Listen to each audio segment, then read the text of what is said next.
fui preparar a palestra, eu percebi que depois da escravidão, realmente, você não tem registros de nada das pessoas negras. Quando eu falo nada, é nada, eu não achei nenhuma imagem, eu não acho, vamos dizer assim, livros históricos é muito difícil de achar. Eu queria que você pudesse esclarecer isso, porque mesmo que tenha sido perdido, eu não consigo, tipo, pensar em como que foi perdido, entendeu? Então, aquela reflexão que eu coloquei sobre o apagamento histórico. A primeira coisa que a gente tem que ver é que alguns livros a gente tem na biblioteca da escola. Esse aqui é um, Abudá. Tá? Dá uma olhadinha, esse aqui são brasileiros que, pós o 13 de maio de 1888, resolveram voltar para a África, porque não se sentiam brasileiros. Essa região de Abudá, na África, tem uma população brasileira que é separada da sociedade africana, como uma população brasileira especificamente, e mostra um pouquinho dessa história. Nós temos uma produção de livros muito grande nesse sentido, só que não é divulgado. Então você pode pegar Dias do Nascimento, você pode pesquisar sobre a Frente Negra Brasileira, tem muita coisa na internet, tem livros sobre isso.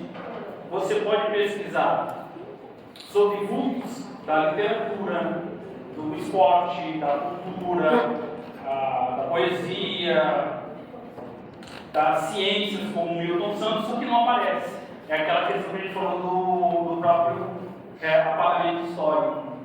E você tem essa dificuldade de encontrar história negra e cultura negra. Isso é comum.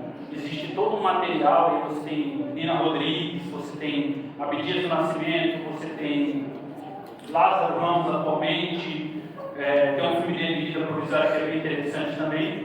E você tem uma produção historiográfica sobre o negro no Brasil que fica muito retida na Faculdade de História, especificamente na área de História do Negro no Brasil.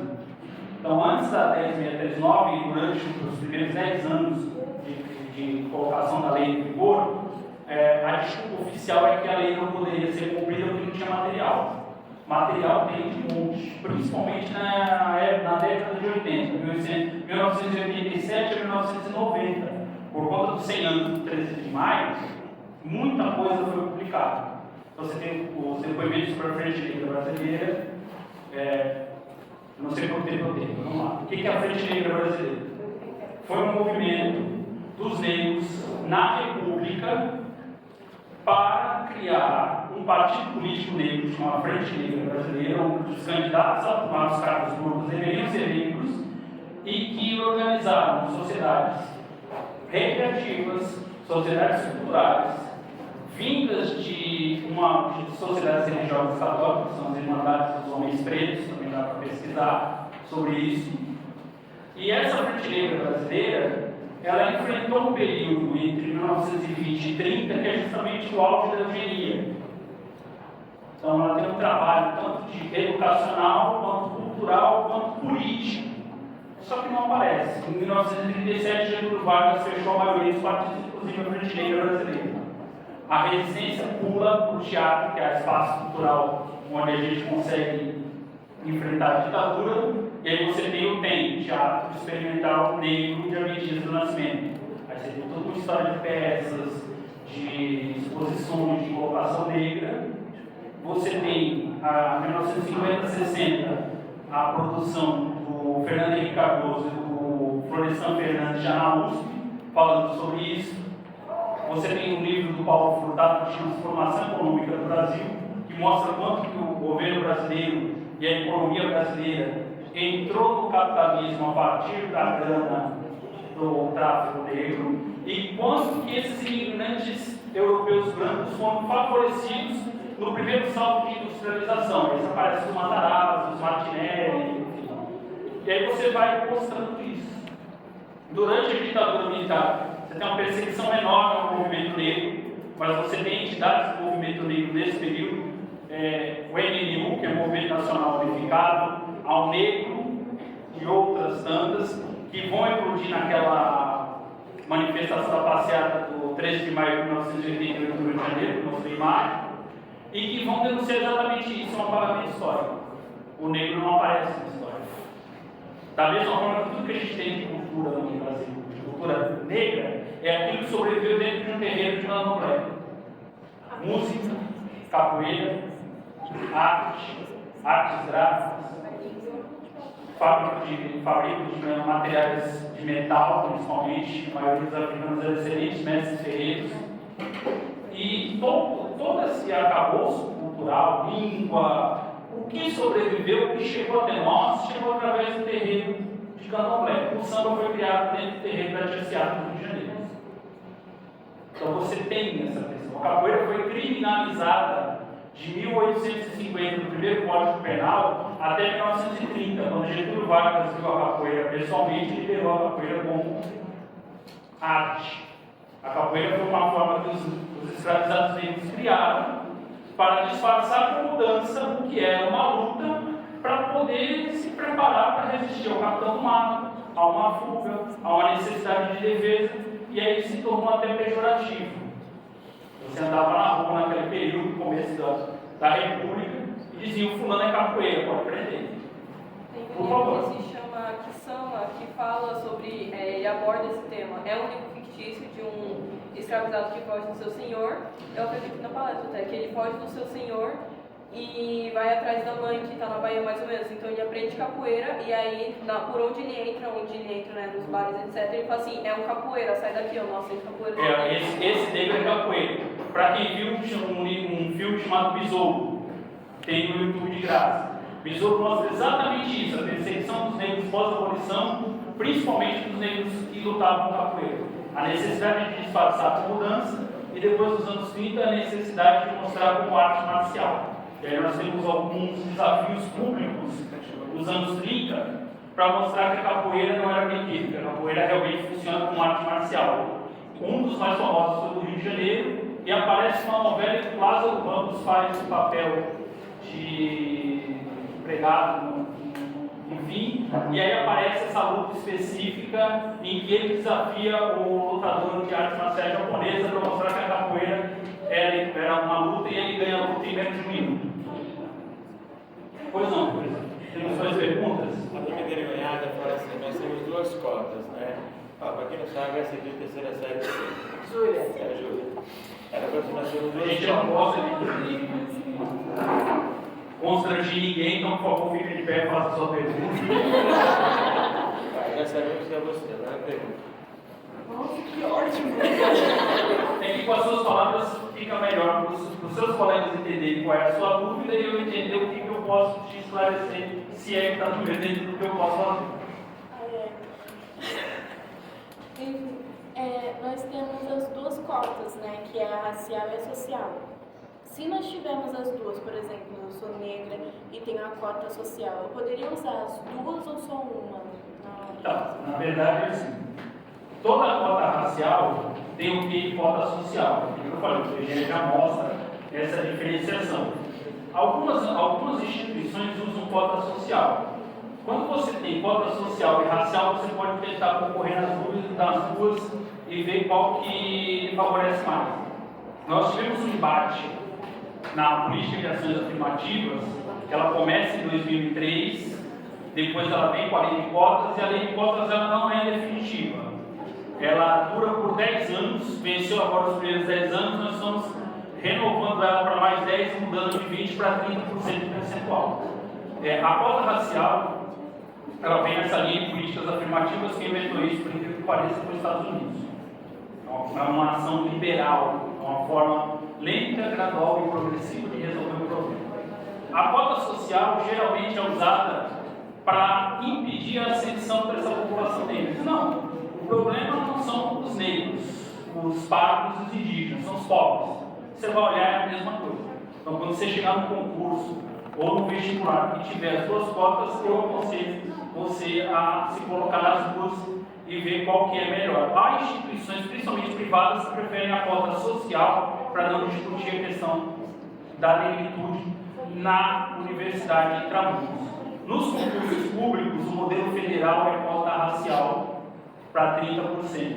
O modelo estadual de São Paulo foi montado, enfim, não gosto de coisas políticas, mas foi montado pelo PSDB, então é muito mais suave, muito menos interessante, é muito menos inclusiva, e aí vem um pouco esse viés social com duas cotas, porque não havia um interesse do Estado de São Paulo especificamente de enfrentar essa questão como foi enfrentada a nível nacional. Nós tivemos uma construção de igualdade racial durante 20 e tantos anos, aí nós temos um hiato e uma queda de legislações no período Temer e Bolsonaro, sem questão política, mas só para colocar como fato histórico, e agora, com a subida do Silvio de Almeida, com toda uma volta de discussão política sobre o tema, principalmente o conhecimento decenal das cotas raciais, nós começamos novamente a ver essa legislação e discutir.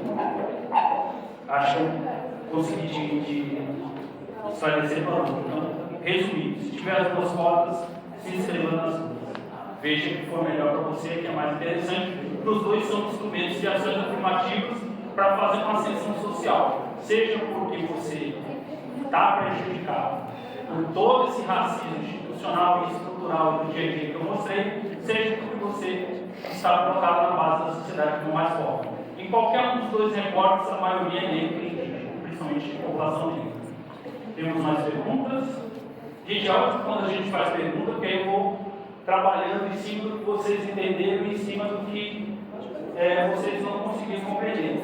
Só para fixar, todos esses livros que encontram aqui à minha direita são da biblioteca de vocês, tá? Então fica aqui à disposição, quem quiser dar uma olhada, por favor. Mas eu queria aproveitar e perguntar, até porque é uma coisa que interessa muito a eles que estão se formando ou que irão se formar nos próximos 2 anos, que é desde o ano passado um movimento para se questionar a renovação da lei de cotas, a questão da mudança, se vai mudar ou não. Você acredita que corre o risco de deles, por exemplo, não terem essa oportunidade nos próximos anos? Veja, eu acredito que, como eu coloquei, todos os direitos são lutados, não existe direito que é feito de graça. As cotas raciais veio com ações afirmativas por pressão do movimento negro, principalmente o movimento negro organizado. Significa que, se houver retrocesso, haverá luta. Hoje, nós temos um projeto de lei que passou no Senado Federal, que vai para a Câmara dos Deputados, mantendo por mais de 10 anos essa cota racial em vestibular, em concurso público, em outras instituições públicas, subindo o percentual de 20% para 30% das vagas e que deve ser aprovado. Podemos ter dificuldades na tramitação? Sim, é possível. Podemos ter retrocesso? Nós vimos isso nos últimos 7 anos, um retrocesso muito grande.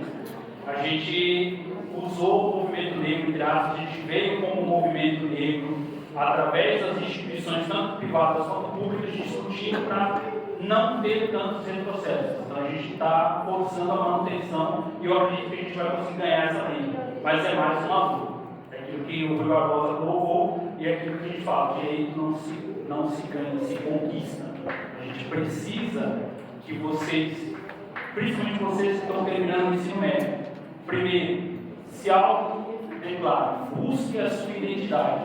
Tem uma frase que eu gosto de usar que diz que a borboleta, vivendo no meio das mariposas, ela não conseguirá entender que ela é uma borboleta que vai agir como uma mariposa. O que significa isso? Quando a gente está no meio social, seja escola, família, clube esportivo, grupo de amigos, às vezes a gente procura ser popular, a gente tenta se encaixar no modelo. Principalmente vocês que estão nessa fase da puberdade para a maioridade, estão se tornando adultos, e alguns aqui já são adultos, precisam buscar a sua própria identidade.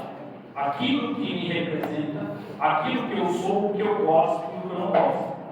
É o famoso ter opinião própria. É ter leitura crítica do mundo. Então a gente sempre fala que o mundo seria muito melhor se a gente tivesse consciência social e crítica. E a partir disso, vocês se prepararem para enfrentar a batalha lá fora. Porque nós que estamos no movimento negro já há algum tempo, a gente precisa passar o bastão para os mais jovens. E a luta precisa continuar. Se vocês olharem as falas dos militantes mais antigos, eles dizem, gente, eu estou cansado, eu estou passando o bastão adiante, e eu espero que no futuro a gente possa ter evoluções, que essas políticas públicas, que essa luta comece a aparecer como solução. Quando a gente fala especificamente de profissão, é muito importante que vocês procurem fazer um curso superior. Não caiam na besteira de ver todo santo dia um coaching, um influencer falando, não, você não precisa fazer faculdade. Para que você vai fazer engenharia? Para dirigir Uber? Para que você vai fazer direito? Tem 8 milhões de advogados no Brasil, 10 milhões de advogados no Brasil. O curso superior, ele não deve ser visto só pelo fato de quanto eu vou ganhar no final. O curso superior, ele abre portas na mente e na sociedade que a gente não tem. E é uma forma da gente subverter essa pirâmide social. Porque no curso superior a gente ascende para algumas categorias sociais, a gente cria network, a gente cria relações de amizade e poder e a gente cria consciência. Para muita gente que está aí defendendo algumas bandeiras políticas sobre isso, eles preferem oferecer o curso técnico. Não é demérito nenhum você ser técnico em refrigeração, você ser técnico em segurança do trabalho, só que é um curso que a gente chama que é voltado para a bola azul, é voltado para a chão de fábrica, é voltado para você aprender a gerir uma máquina. Nós tivemos eu não sei quanto de tempo, se eu estou me alongando muito, mas nós tivemos um governador, vou dizer quem, enfim, cores políticas não interessam nessa discussão, que dizia que o aluno de escola pública, ele não precisa aprender filosofia, sociologia, história, geografia, tudo isso para ele era baboseira. O aluno de escola pública tinha que aprender a ler um pouquinho para ler o manual e um pouquinho de matemática para operar uma máquina. Eu enfio ele na ETEC e sai do outro lado empregado, lindo, continua votando em mim, show, não vai questionar nada na sociedade. Eu estava comentando com um professor antes da nossa palestra que nós não temos povo, nós não temos nação, porque o povo brasileiro nem sempre, ou na maioria das vezes, não está presente nas discussões de fundo, nas grandes decisões, ele está assistindo, ele é espectador. Então nós temos uma frase do século XX que diz que o Brasil não tem povo, tem público, que a gente não toma essa consciência de cidadania de se colocar adiante. Então, por favor, se coloquem para estudo, se preparem, não entrem na ideia de que o empreendedorismo vai resolver todos os problemas, que eu serei empresário de mim mesmo, que eu vou resolver todos os problemas financeiros, sociais, culturais sozinho. Procurem se colocar nas universidades, sim, procurem cursos e visões e leituras que possam engrandecer o seu pensamento, seja ele qual for, e principalmente escolha um carro que quer fazer. Você é do tamanho dos seus sonhos. Muito obrigado.